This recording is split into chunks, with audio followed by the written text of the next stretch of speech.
حضرت طلحہ بن عبید اللہ رضی اللہ تعالی عنہ کا بیان ہے، اہل نجد سے ایک شخص جس کے بال بکھرے ہوئے تھے آپ صلی اللہ علیہ وسلم کے پاس آیا۔ ہم اس کی آواز کی گنگناہٹ سن رہے تھے مگر یہ نہ سمجھتے تھے کہ وہ کیا کہتا ہے، تاکہ وہ نزدیک آ پہنچا۔ تب معلوم ہوا کہ وہ اسلام کے متعلق پوچھ رہا ہے۔ رسول اللہ صلی اللہ علیہ وسلم نے فرمایا، دن رات میں 5 نمازیں ہیں۔ اس نے کہا کہ ان کے علاوہ بھی مجھ پر کوئی نماز فرض ہے؟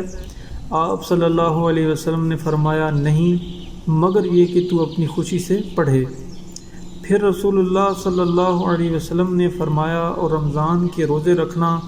اس نے عرض کیا، تو کوئی اور روزہ بھی مجھ پر فرض نہیں؟ آپ نے فرمایا، نہیں، مگر یہ کہ تو اپنی خوشی سے رکھے۔ حضرت طلحہ فرماتے ہیں کہ رسول اللہ صلی اللہ علیہ وسلم نے اس سے زکوٰۃ کا بھی ذکر کیا تو اس نے کہا کہ مجھ پر اس کے علاوہ کوئی اور صدقہ بھی فرض ہے؟